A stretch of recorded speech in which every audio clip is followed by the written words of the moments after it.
Assalamualaikum warahmatullahi wabarakatuh. Perkenalkan, nama saya Iningsih, NIM 222711020082. Saya dari kelas 1I, Prodi Pendidikan Islam Anak Usia Dini.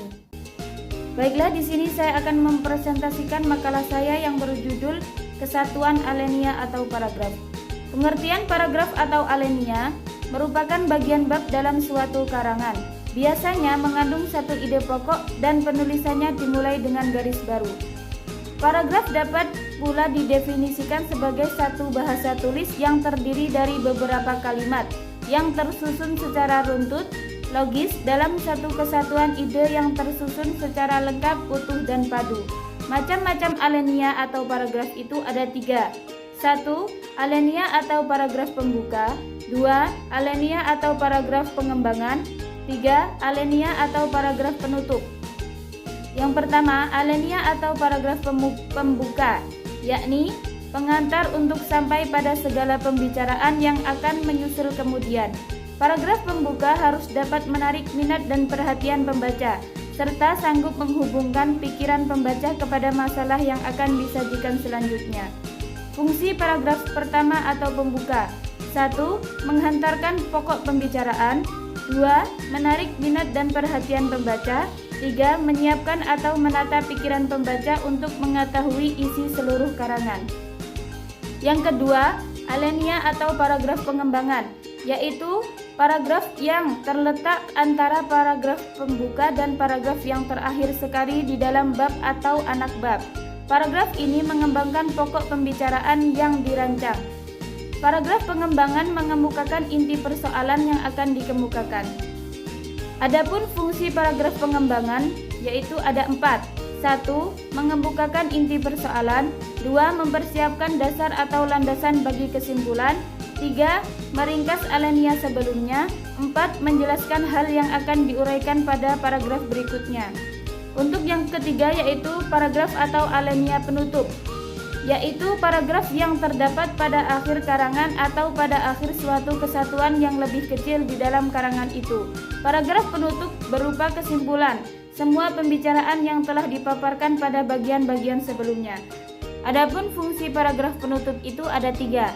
1. Sebagai bagian penutup. 2. Sebagai kesimpulan akhir atau sebagai cerminan inti seluruh uraian. 3. Sebagai kesan terakhir dari pembahasan, sehingga mewajibkan penulis untuk menimbulkan kesan yang mendalam bagi pembaca.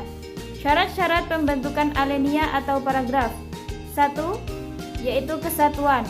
Maksudnya, semua kalimat yang membina alenia itu secara bersama-sama menyatakan suatu hal tertentu. 2. Koherensi. Kekompakan hubungan antara sebuah kalimat dengan kalimat yang lain yang membentuk alenia itu. 3. Perkembangan alenia atau paragraf. Perkembangan alenia atau paragraf adalah penyusunan atau perincian daripada gagasan-gagasan yang membina alenia-alenia itu. Yang keempat, efektif. Dengan menggunakan kalimat yang efektif, maka ide akan disampaikan secara tepat. Kesatuan alenia, yakni suatu paragraf atau alenia diharuskan memiliki keterkaitan antara alenia atau paragraf pertama, pengembangan, dan penutup, sehingga dapat menimbulkan pemahaman bagi pembaca secara jelas, dari mulai sebab kejadian hingga akibat dari suatu kejadian yang sedang dibahas dalam sebuah tulisan. Jadi kesimpulannya, paragraf atau alenia adalah suatu bagian dari bab pada sebuah karangan yang mana cara penulisannya harus dimulai dengan garis baru. Secara umum, paragraf atau alenia diperlukan untuk mengungkapkan ide yang lebih luas dari kalimat.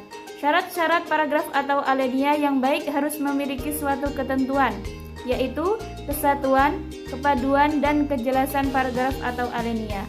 Pembagian paragraf atau alenia menurut jenisnya yaitu paragraf atau alenia pembuka, paragraf atau alenia pengembangan, paragraf atau alenia penutup. Paragraf atau alenia dapat ditandai dengan memulai kalimat pertama agak menonjol ke dalam atau memberikan jarak agak renggang dari paragraf sebelumnya. Rangka atau struktur sebuah paragraf atau alenia terdiri atas sebuah kalimat topik dan beberapa kalimat penjelas. Baiklah, itulah pemaparan dari saya. Kurang dan lebihnya saya mohon maaf. Saya akhiri billahi ala sabilil haq. Wassalamualaikum warahmatullahi wabarakatuh.